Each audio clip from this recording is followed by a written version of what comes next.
Жаш өйдөлөп улгай баштагандан кийин эл алдындагы, коом алдындагы, айрыкча жаштар алдындагы милдеттер күчөйө баштайт экен. Анткени биз эки замандын өкүлдөрү болуп калдык. Мурунку Советтер Союзунун же коммунисттик партиянын убагында мамлекеттик кызматтарда иштедик, жетекчилик кызматтарда. Андан кийин эгемендүү республиканын убагында жетекчилик кызматтарда иштедик. Азыр ошолордун баардыгын салыштырып көрүп, биздин коомубузда болуп жаткан маселелерди, айрыкча карыялардын, карлардын милдеттери көп болуп, алдына көп милдеттер коюлуп калды деп ойлойм. Себеби республикалык деңгээлде иш-чаралар өтүп, бизди көп үндөп атышат. Мына эртең эле кыргыз элдеринин калкынын ассамблеясынын чогулушу болот экен. Президент милдет коет деп атат. Ошого катышат экенбиз, барып, ошону элдин арасына кандай кылып жеткирип, кандай кылып таратып, кандай кылып айтабыз деген ой мага бүгүндөн баштап келип атат да. Эми бул биринчиси. Экинчиси, президенттин кабыл алган негизги чечимдери, аны аткарууга карата кабыл алган өкмөттүн токтомдору, мамлекетти өнүктүрүүнүн стратегиялык пландары, мунун баары калкка жетиш керек. Айрыкча элетке. Себеби элетте элдин 65% жашайт деп айтабыз. Аларды мындай түшүндүрүү иштерин бүгүнкү күндө телевидениеге, радиого, анан социалдык желелерге деп эле коюп койгону менин көз карашымда өтө жетишсиз болуп атат.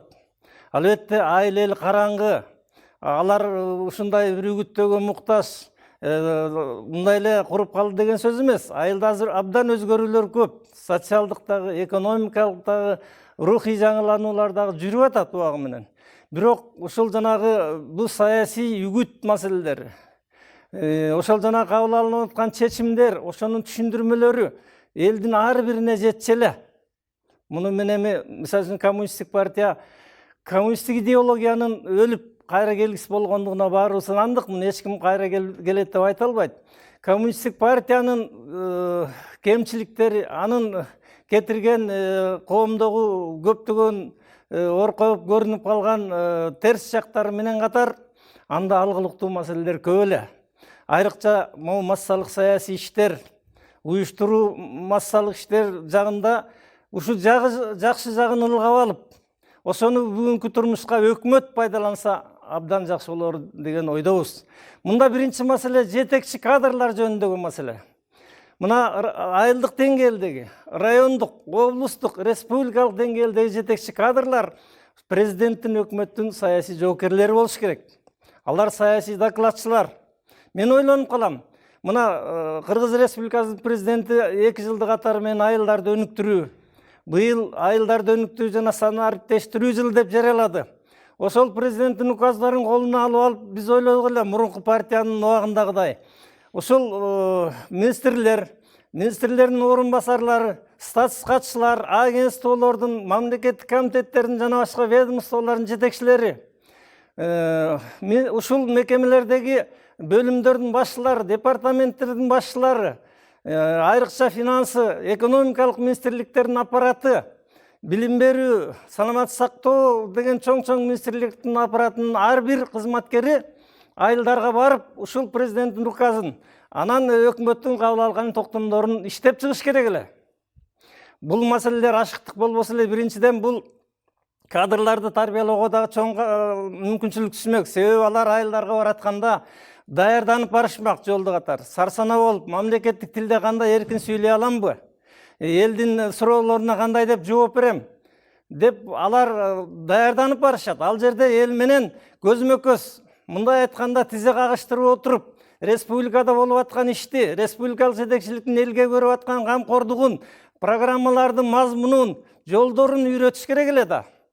Айтыш керек эле. Анан мунун баардыгын тең эле жанагы эле мен сөзүмдүн башында айткандай массалык маалымат каражаттарына жүктөп койдук. Социалдык желелерде көргөзүлүп атпайбы? Азыр илимий техникалык прогресс, техниканын заманы, компьютерлердин заманы деген бул өзү кичине жетишсиз болуп атканы ушундан болуп атат. Кадрлар бул баардыгын чечет деген Сталиндин сөзү бул бүгүн да өзүнүн ордунда го. Себеби кадрларды тарбиялоо мына ушул жактан барган министрлерди, жанагы саясий докладчыларды эл тарбияламак.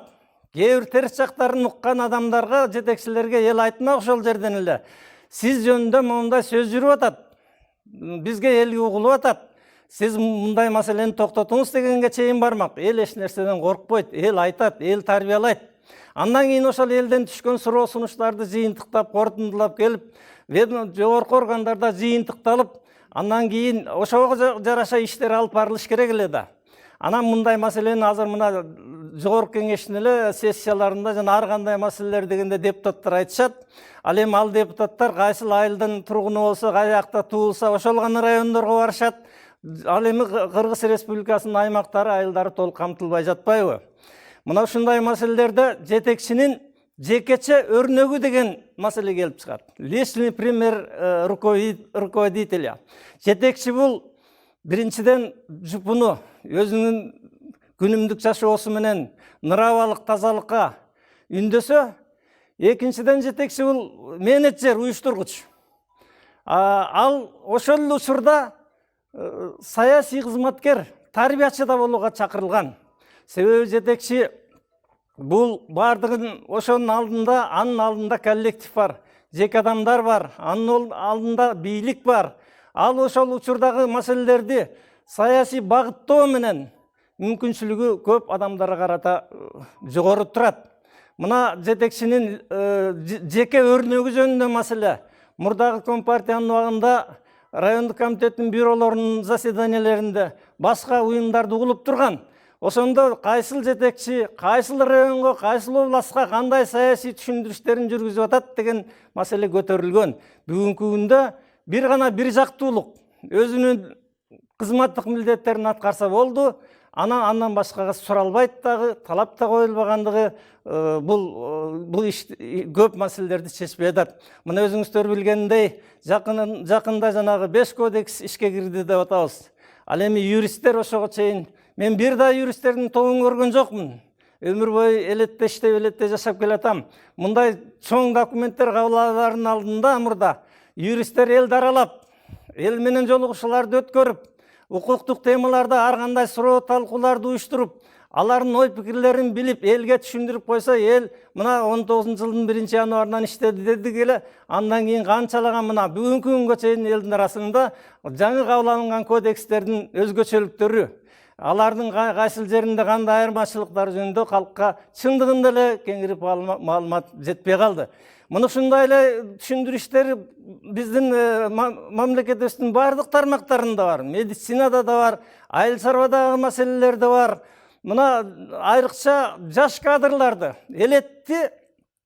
элитаны элетке аралаштыруу деген дагы маселе чечилмек.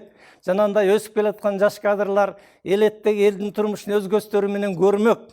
Кайсыл жерде кандай болот, элеттеги кыйынчылыктарды сезмек. Андан эч кандай маселе болгон эмес. Мурдагы мен айткандай, ар бир айдын 20 акыркы жумасынын 5-күндөрү ушул бүткүл республикалык саясий күндөр деп политни эсептелчү эле да. Бул көбүнчө ошол айдын ар бир айдын 20-числосуна туш келчү. Ошол күнү элеттин эли күтчү, республиканын деңгээлде жетекчилер менен келишет. Алар кандай темада келишет, мен моундай суроолорду берели, моундай түшүнбөгөн суроолор болуп атат, талкуулайлы, сунуш пикирлерди айтып жөнөтөлү деп. Анын ошондой мезгилде карагылачы, барган жетекчилер чечендик, оратордук искусство керек болгон. Ал жерде жанагынтип орусча, кыргызча аралаштырып сүйлөгөн айрым шаардын тургундары, шаарда өскөн кадрларга талап катуу коюлган. Эмне үчүн таза кыргыз тилинде, мамлекеттик тилде сүйлөбөйсүң айланайын деген сунуштар болгон. Демек канчалаган тарбиялык мүнөздөгү иштер жүргүзүлөт эле деген пикирде жүрүп атабыз. Мына ушундай иштер менен катар муну ооз-эки саясий агитация деп коет. Мына саясий доклад алардыкы. Андан кийин лекциялык пропаганда деген бар. Анан көрсөтмөлүү агитация деген бар. Бул мен бүгүн кыска мөөнөттө ушул Бул саясий түшүндүрүштери жөнүндө гана айтып атам да. Саясий түшүндүрүштери, аларга жетекчи кадрлардын тартылышы. Суроо болушу мүмкүн. Эмне республикадан келген кишилер деле күтүп жата бересиңерби? Жергиликтүү жетекчилер эмне кылып атат деп. Да, жергиликтүү жетекчилердин милдети болчу. Алар жергиликтүү элдин арасында түшүндүрүштерин жүргүзүш керек эле. Бирок алардын функционалдык милдеттеринде булар жок бүгүн. Алардын функционалдык милдеттеринде булар киргизилген эмес. Айыл өкмөтүнүн аппаратынын кадрлары жана тесттен өтүп атканда саясий түшүндүрүштери жөнүндө алардын тесттик суроолоруна киргизилбеген. Анын үстүнө дайыма айылдагы жетекчилер эл менен болот, жамандык жакшылыгы чогуу, жашоосу бир, алардын таасири анча болбой калгандыгын биз туура эле баамдашыбыз керек. Анткени алар аралашып калышкан элдин жашоосу менен. Анан ошон үчүн бүгүнкү күндө мыкты эле жигиттер айыл өкмөт башчылары болуп, мыкты эле кыздар, билимдүү кадрлар иштеп атышат. Бирок аларга талап коюлбагандыктан, алардан суралбагандыктан, алар даярданбагандыктан, алар бул иштерди өздөрүнүн милдети деп сезбегендиктен бул иштерге маани беришпейт жана алардын аткарып аткан иштерине даярдык дагы жок, таасири да болбойт. Жогоруда айткандай, алар менен эл аралашып жүргөндөн кийин эл мындай айтканда аларды көп күтө бербейт, мындай саясий темалар менен. Эгерде алар саясатчы болсо, саясий түшүндүрүштерине активдүү катышса, алар чыныгы президенттин, өкмөттүн, жогорку кеңештин чечимдерин турмушка ашырууда элден айырмаланып сүйлөй алса, албетте алардын катардагы фермер менен дыйкандан айырмасы болмок. Бул өзү өтө таасирдүү окуя болот эле. Мына ушул маселелерди мен райондук, облустук, республикалык басма сөзгө дагы өзүмдүн көйгөйүм катары жазып келдим. Бир-экин басма сөз чыгышты. Өкмөттүн аппаратына жазып жүрдүм. Ушул сунуш пикирлерди билдирген учурда кайра областтык өкмөттүн областтагы ыйгарым укуктуу өкүлүнө жөнөтүп ишет экен. Эми мен мисалы үчүн анын областтык өкүлдүн аппарат жетекчиси жооп берет. Ушундай катыңыз барыптыр сиздин. Эми азыр илимий техникалык прогресстин заманы, социалдык желелерден элдер менен байланыш болуп атат деп коет. Мен караңыздарчы, келген сунуштарга ушу мындай бир көңүл буруп окугандыкты. Мен ал жерде райондун же областтын маселесин айткан жерим жок. Республикалык маселе жөнүндө сөз козгоп атам, кайра жазып айтып атам. Бул эмнени эле айтып атат деп бир чакырып, эмнени эле айтып эле тынчыңыз кетип атат деп бир сурап койгонго бир маселе болбой атат. Биз мурдакы мезгилдерде иштеп жүргөн учурларда борбордук комитеттин бөлүм башчыларына, алардын орун басарларына, кызматкерлерине кызмат боюнча кирип калганда, эл эмнеден кыйналып атат, элетин эли, кандай жатасыңар, аба ырайы кандай деп сураса, биз райондун жетекчилери ушунчалык ыраазы болуп, бизди дагы эстеген эл бар турбайбы?